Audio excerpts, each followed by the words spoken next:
नमस्कार, आप देख रहे हैं स्वराज पोस्ट और मैं हूं आपके साथ ऋचा भिलारी। बिहार में चल रही स्पेशल इंटेंसिव रिवीजन यानी एसआईआर प्रक्रिया पर सुप्रीम कोर्ट ने आज एक अहम अंतरिम आदेश जारी किया है।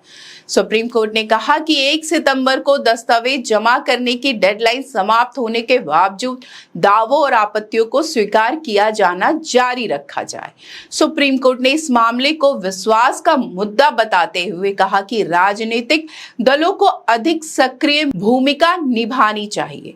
साथ ही अदालत ने बिहार राज्य विधिक सेवा प्राधिकरण को निर्देश दिया है कि वो मतदाताओं और राजनीतिक दलों की सहायता के लिए अर्थ विधिक स्वयंसेवकों को तैनात करे। इन स्वयंसेवकों द्वारा जिला न्यायाधीशों के समक्ष दाखिल की गई गोपनीय रिपोर्ट पर अदालत 8 सितंबर को विचार करेगी। राष्ट्रीय जनता दल और एआईएमआईएम की याचिका पर सुनवाई के दौरान चुनाव आयोग ने अदालत को बताया कि बिहार के ड्राफ्ट मतदाता सूची में शामिल 2.74 करोड़ मतदाताओं में से 99.5 ने पात्रता के अपने दस्तावेज पहले ही जमा करा दिए हैं। आयोग ने आरजेडी के इस दावे को भी खारिज किया कि उन्होंने 36 दावे दायर किए थे। आयोग के अनुसार वास्तव में केवल 10 दावे ही दायर किए गए थे। चुनाव आयोग ने यह भी स्पष्ट किया कि जिन मतदाताओं के दस्तावेज अधूरे हैं उन्हें 7 दिनों के भीतर नोटिस जारी करना एक सतत प्रक्रिया है। आयोग का मानना है कि समय सीमा को बढ़ाने एसआईआर प्रक्रिया और मतदाता सूची को अंतिम रूप देने में बाधा उत्पन्न करेगा। हालांकि दावे और आपत्तियां दाखिल करना 1 सितंबर के बाद भी जारी रहेगा, लेकिन उन मतदाताओं सूची के अंतिम रूप दिए जाने के बाद विचार किया जाएगा। नामांकन के अंतिम तिथि तक दावे, आपत्तियां और सुधार दाखिल किए जा सकते हैं।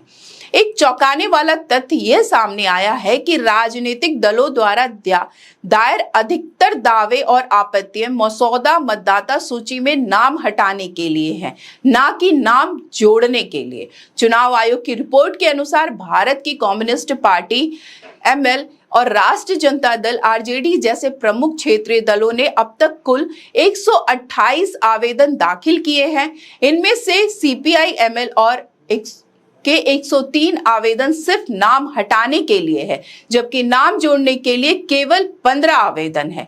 वहीं आरजेडी के नाम जोड़ने के लिए केवल 10 आवेदन ही प्रस्तुत किए हैं।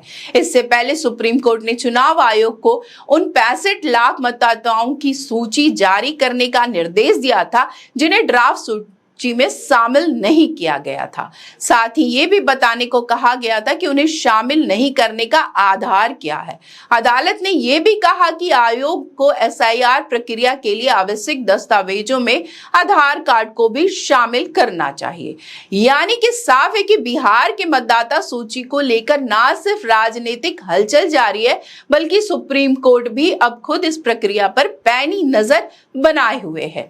तो आज के इस वीडियो में बस इतना ही। आगे की खबरों के लिए देखते रहे स्वराज पोस्ट। अगर आप YouTube पे देख रहे हैं तो चैनल सब्सक्राइब करें, फेसबुक पे देख रहे हैं तो पेज फॉलो करें।